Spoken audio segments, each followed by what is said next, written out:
terkait keamanan pesawat di kapal induk, yang diantaranya adalah apa yang terjadi pada pesawat di kapal induk selama badai yang mengamuk. Bisakah pesawat jatuh saat badai menghantam kapal induk? Dapatkah mereka menahan angin kencang dan ombak yang menjulang tinggi? Atau dapatkah pesawat-pesawat tetap parkir dengan aman di dek penerbangan?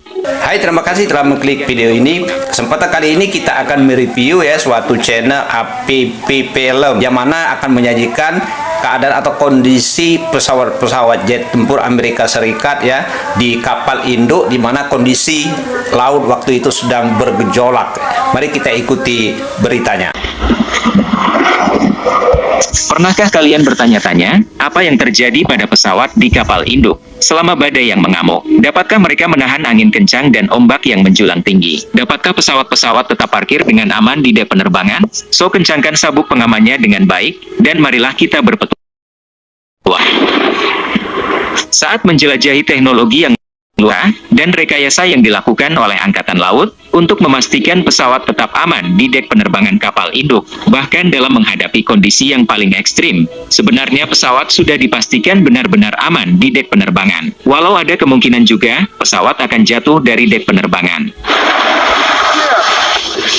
Hal ini bisa terjadi karena berbagai macam faktor, seperti kondisi cuaca yang buruk, kesalahan para awak kapal, atau masalah mekanis dengan pesawat. Salah satu contoh penting dari pesawat yang jatuh dari dek penerbangan terjadi pada tahun 2022, ketika sebuah jet tempur F-18 Super Hornet terjatuh dari kapal induk USS Harry S. Truman.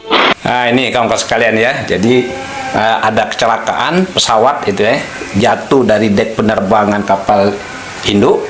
Ini kita kondisi pesawatnya ya, hancur, diangkat. Ombak besar yang menjulang tinggi akan berdampak pada stabilitas gerak kapal, yang kemudian akan memberi tekanan ekstra pada pesawat maupun sistem yang digunakan untuk mengamankan pesawat di dek kapal induk. Dalam kondisi seperti itu, para awak kapal akan mengambil tindakan pencegahan ekstra untuk memastikan keamanan pesawat yang diparkir, seperti menambah jumlah rantai pengikat atau mengencangkan rantai dengan lebih aman. Meski tidak menutup kemungkinan bahwa tindakan pencegahan semacam ini tetap bisa membuat pesawat yang diparkir jatuh dari kapal induk selama kondisi laut yang bergelombang. Dalam beberapa kasus yang pernah terjadi, pesawat mungkin copot dari pengekangan atau mungkin rusak karena keganasan badai laut, yang menyebabkan pesawat jatuh dari dek kapal. Tetapi tindakan pencegahan yang dilakukan oleh Angkatan Laut. Ini kawan-kawan sekalian ya, ini informasi kapal induk ya, dikawal beberapa kapal perang lainnya itu kan. Di sini terlihat ya, ini kapal induknya, ini ada 4 kapal di belakangnya. Nah, ini formasi dia dalam pelayaran di samudra dan samudra luas ya. Khususnya Angkatan Laut Amerika Serikat cukup efektif membuat hal ini sangat jarang terjadi. Mari kita mulai dengan melihat desain kapal induk.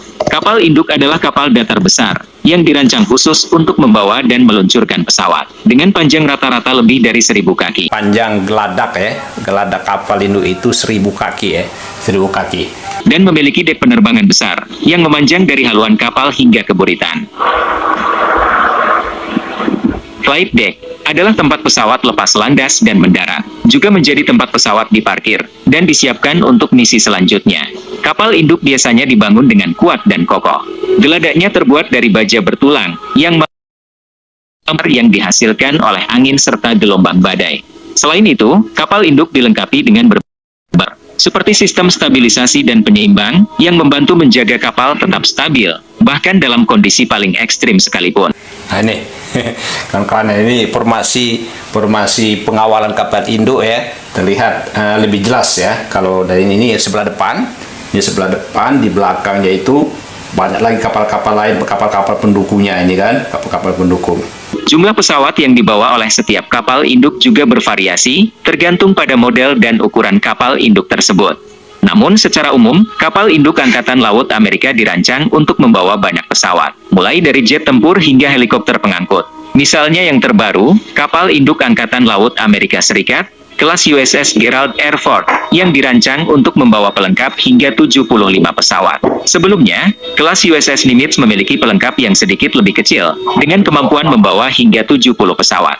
Kapal induk Amerika yang terbaru ya, bisa mengangkut 70-an pesawat jet tempur ya.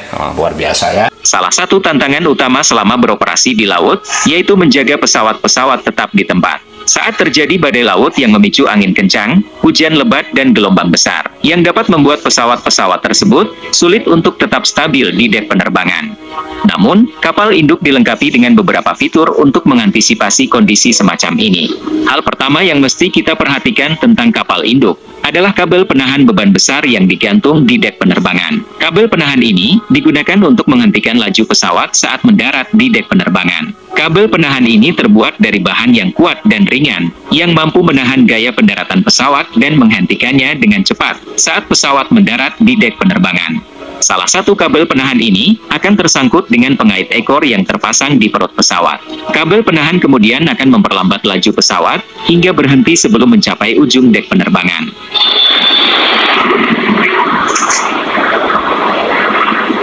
Ya, ini ya. Jadi ada salah satu pesawat mendarat, pesawat jet itu kan. Jadi dia ada kabel penahan tadi yang dari baja ringan tapi berkekuatan tinggi gitu kan. Jadi dia itu dirintangkan begitu, dan nanti ada kait itu kan, kait jatuh dari badan pesawat dan dia nyangkut di sana ya. Jadi menjadi seperti rem jadinya ya. Bentar, luar biasa ya.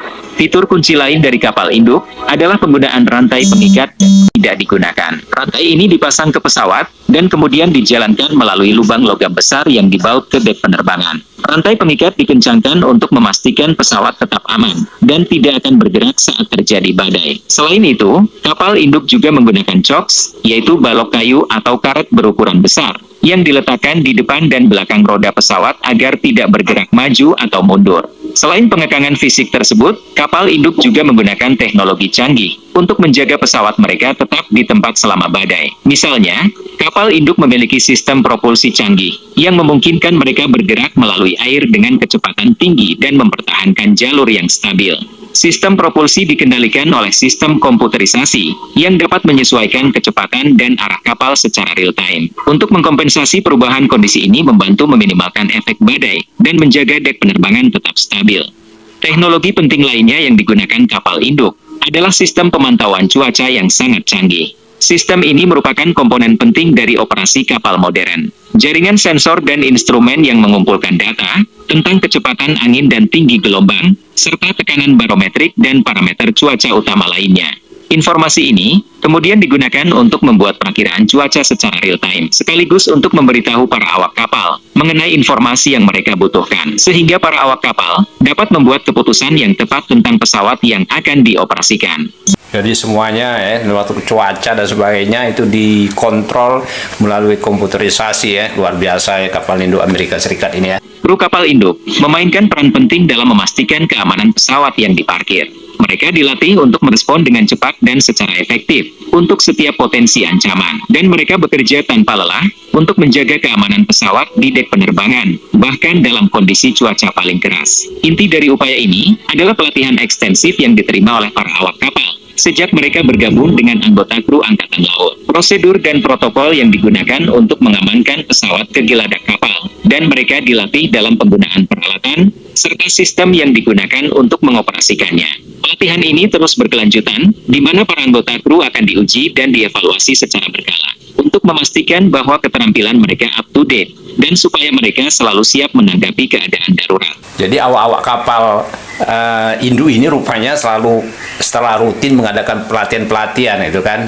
Jadi mereka merepressing kemampuan gitu ya, kemampuan personalnya ya, supaya dalam menjaga supaya dalam keadaan siap terus-menerus ya. Begitu ya maksudnya ya. Awak kapal induk juga mengikuti serangkaian prosedur ketat untuk memastikan keamanan pesawat yang diparkir. Prosedur ini mencakup semuanya, mulai dari penempatan pesawat di dek kapal, hingga tata cara pengikatan rantai dan pengekangan lainnya. Para awak kapal juga diharuskan untuk memeriksa pesawat dan peralatan secara teratur, untuk memastikan bahwa semuanya dalam keadaan baik, termasuk memastikan keamanan setiap pesawat. Mereka juga bekerja sama dengan sistem pemantauan cuaca di pesawat, untuk memastikan bahwa pesawat diperlukan. Penting untuk dicatat bahwa bahkan dengan semua tindakan ini, kapal induk masih rentan terhadap efek badai laut. Dapat mengurangi potensi jatuhnya pesawat dari dek penerbangan selama badai. Ya, jadi kerja mereka ini ya kerja tim, kerja terkoordinasi, ya, terkoneksi gitu kan. Jadi dalam suatu manajemen pelayaran kapal induk yang memang rumit ya. Jadi hampir seluruh disiplin ilmu kelihatannya terlibat di dalam proses penyiapan kapal induk beserta pesawat-pesawat yang ada di atasnya itu ya. Semoga informasi yang disampaikan dalam video ini dapat memberikan kita jawaban mengenai beberapa pertanyaan terkait keamanan pesawat di kapal induk, yang diantaranya adalah, apa yang terjadi pada pesawat di kapal induk selama badai yang mengamuk? Bisakah pesawat jatuh saat badai menghantam kapal induk? Dapatkah mereka menahan angin kencang dan ombak yang menjulang tinggi? Atau dapatkah pesawat-pesawat tetap parkir dengan aman di dek penerbangan? Kompleknya suatu manajemen penerbangan itu ya. Jadi diperlukan memang satu personal atau personil-personil yang memang terlatih. Jadi kuncinya tadi terakhir ya bilang di penyiapan personil atau terlatihnya personil itu ya. Baik kawan sekalian, kita akhiri dulu pertemuan kita pada kesempatan kali ini. Kita akan bertemu kembali dengan berita yang sangat menarik ya.